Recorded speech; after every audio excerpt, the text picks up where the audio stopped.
George Anderson lived in a quiet, small town on the east coast of the United States. Like many American small towns, it had a leisurely pace and a simple, rustic charm. George was 45 years old, tall and slightly overweight. His daily routine was simple: a cup of black coffee at the local cafe in the morning, 8 hours of work at the hardware store, a simple dinner at home in the evening, and then watching TV until bedtime. George's days were unchanging, but he never felt discontent. George had a particular habit. Every day at 5 p.m., he would take a walk in the town park. The park wasn't large, but it was filled with various flowers, trees, and a small fountain. A bench in the park had become George's regular spot. He enjoyed sitting there, watching the water from the fountain sparkle in the sunlight. For George, this quiet moment was the most relaxing part of his day. One afternoon, as usual, George arrived at the park and found an elderly woman sitting on his regular spot.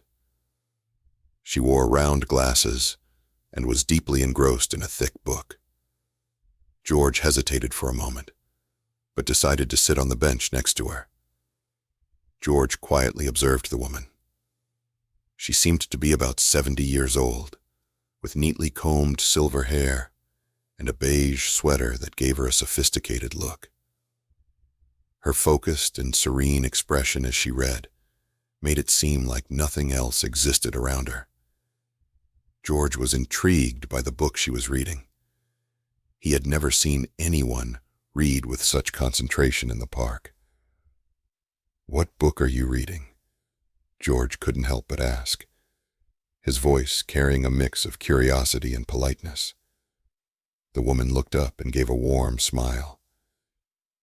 "This is 100 Years of Solitude by Gabriel Garcia Marquez. Have you heard of it?" George shook his head.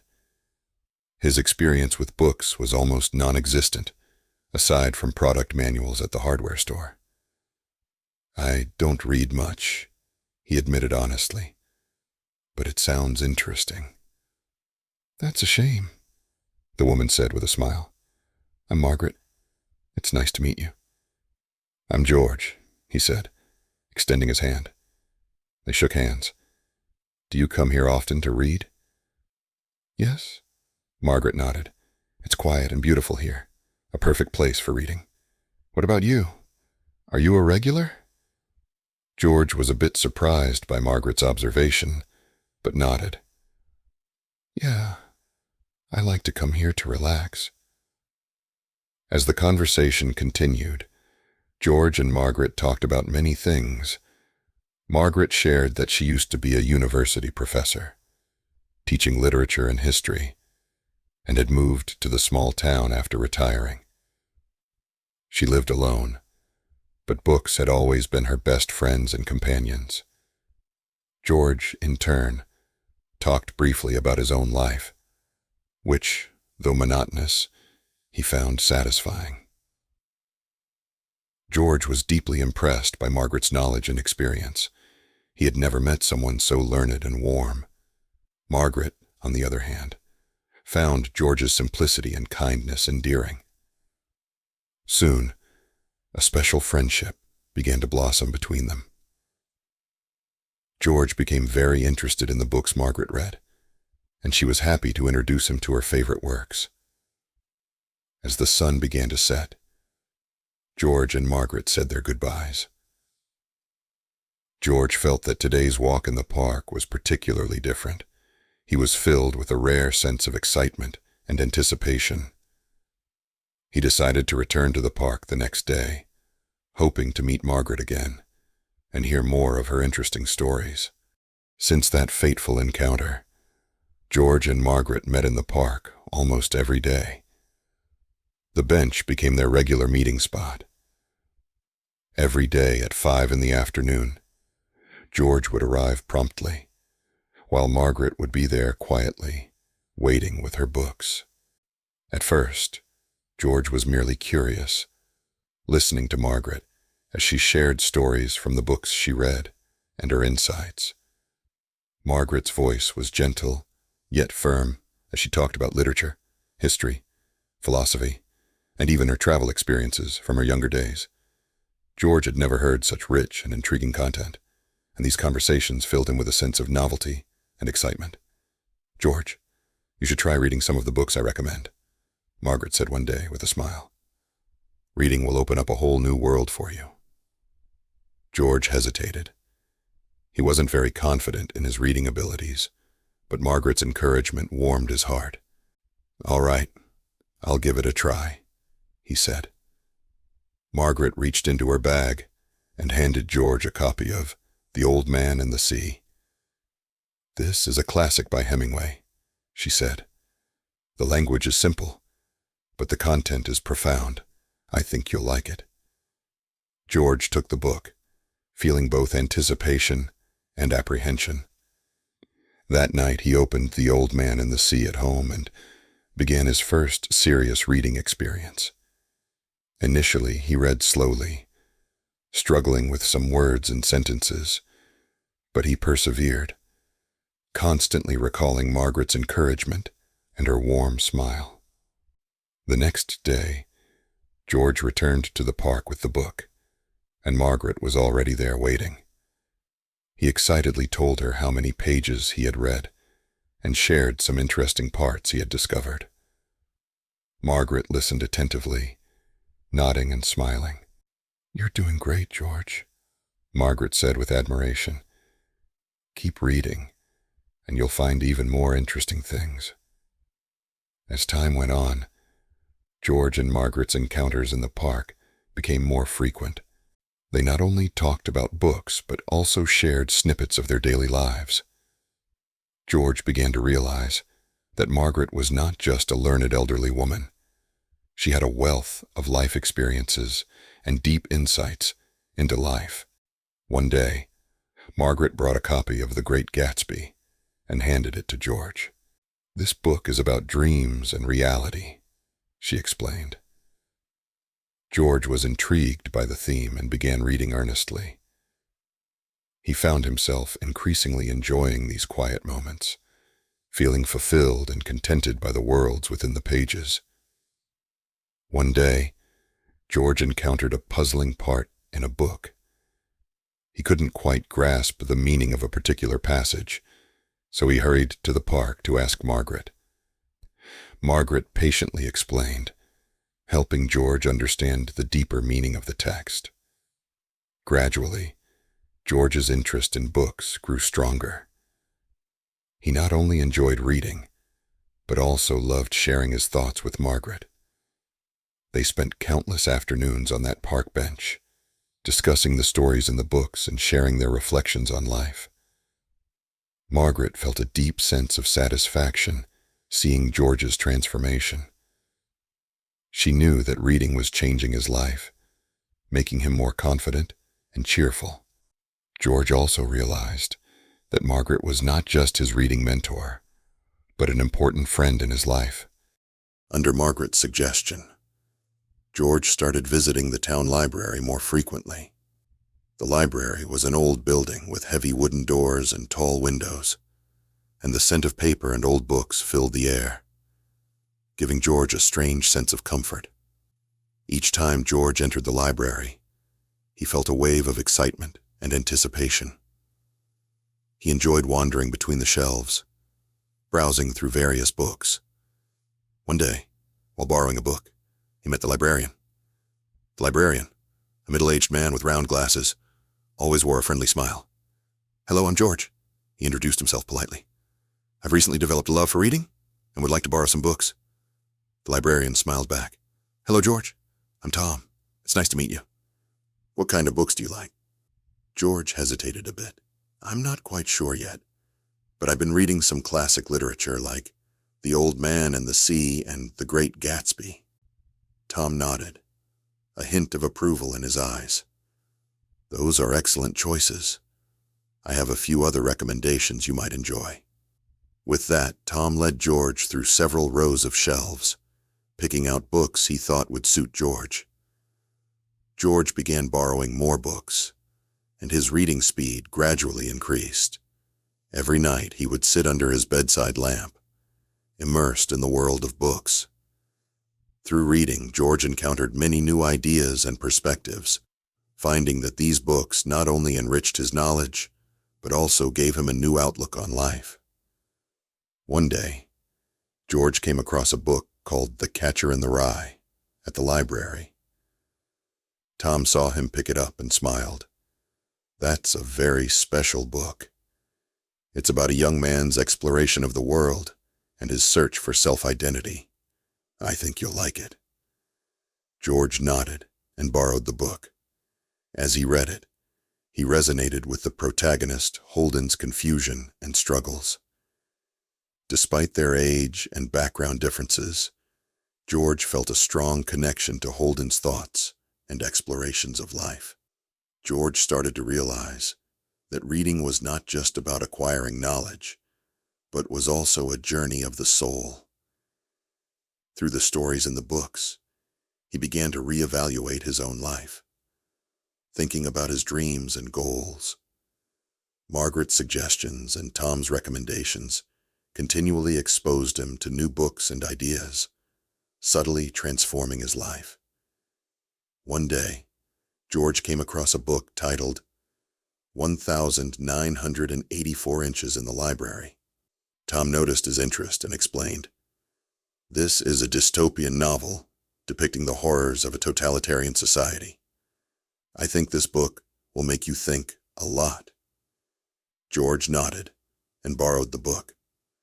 While reading 1984, George deeply felt the importance of freedom and independent thought. The story gave him a new understanding of society and politics. He began to pay more attention to news and current events, thinking about how to maintain his independent thinking and freedom in real life. As George's reading increased, he found himself becoming more confident and outgoing. He started to propose new ideas at work and discuss book stories and concepts with his colleagues.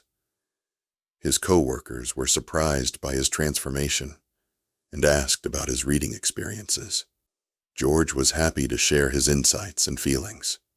In the park, George and Margaret's conversations became even deeper. They discussed book characters and plots, sharing their viewpoints and understanding. Margaret felt a deep sense of satisfaction, seeing George's progress. She knew that reading was changing his life, making it richer and more meaningful. One day, George said to Margaret, "Thank you for helping me fall in love with reading. It has truly changed my life. I see things from a completely different perspective now." Margaret smiled and nodded. Reading is a key to opening the world. It lets us see broader horizons and understand deeper meanings. I'm glad to see you making such progress on this journey. George was deeply immersed in the world of books, his life becoming fuller and more interesting. However, just as he was enjoying this peaceful time, an unexpected piece of news shattered his tranquility. One day, George arrived at the park as usual, only to find that Margaret was not there. Feeling uneasy, he decided to check on her at her home. When George knocked on Margaret's door, a middle-aged nurse answered. "Are you George?" she asked. George nodded. "Yes, I'm her friend. What happened to Margaret?" "She had a heart attack last night. She's in the town hospital now," the nurse explained. George's heart sank.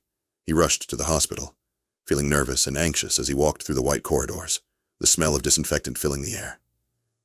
When he entered Margaret's room, he saw her lying in bed, looking pale, but still maintaining her usual calm and elegance. "Margaret, are you all right?" George asked with concern. Margaret smiled faintly. "I'm fine, George. Just a bit weak." George felt a pang of sadness. He knew how strong and independent Margaret had always been, and seeing her like this was difficult. He decided to visit her every day and bring her favorite books. George began visiting the hospital daily. He would bring books that Margaret loved and read to her by her bedside. They continued to discuss the contents of the books, and Margaret's eyes sparkled with her love for literature and passion for life. Despite her physical weakness, her spirit remained resilient. Meanwhile, George's family was puzzled and concerned by his recent changes. They noticed how much time he spent reading and visiting Margaret, thinking he was neglecting his responsibilities. His wife, Jane, was particularly worried. "George, what have you been up to lately? You should focus more on family and work, not spending all your time at the library and hospital." George tried to explain the importance of reading and how Margaret had helped him, but his family didn't seem to understand. "You need to focus on real-life matters," Jane insisted. "We need you. You can't always live in your own world." George felt torn, trying to balance his family's doubts and Margaret's illness. He knew Margaret needed his support, but he also didn't want to worry his family. He began adjusting his schedule, visiting Margaret right after work, and then returning home as early as possible to spend time with his family. One day, after reading a chapter of Great Expectations at the hospital, George put down the book and held Margaret's hand. "Margaret, life is full of challenges, but reading and you have given me hope." Margaret nodded with a smile. "Life is always full of challenges, but we can choose how to face them. Reading is your source of strength. Don't give it up." George felt a surge of strength within him. He knew he had to stay strong, not just for Margaret, but for himself and his family. He began working harder to balance his life, treating his family with more patience and care, while continuing to support Margaret. Over time, George's family began to see the positive changes in him. Jane noticed how much more confident and open George had become. She started to understand his passion for reading, and even joined him in his visits to the hospital. They began to appreciate the bond George had with Margaret, and the profound impact reading had on his life. Margaret's health slowly improved, and she was able to return home. George and Margaret resumed their meetings in the park, discussing books and life.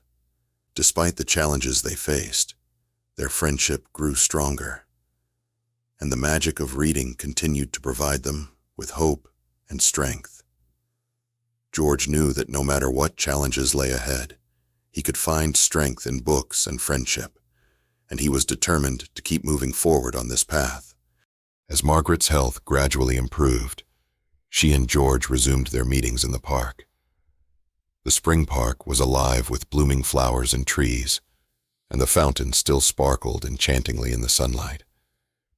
George and Margaret sat on their familiar bench, continuing their discussions about books and sharing their lives. "George, do you know, every time you read to me in the hospital, I felt like I was young again.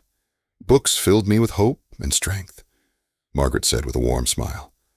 George nodded. "I feel the same way, Margaret. Reading has shown me more of the world and helped me understand myself better. I'm really grateful to you."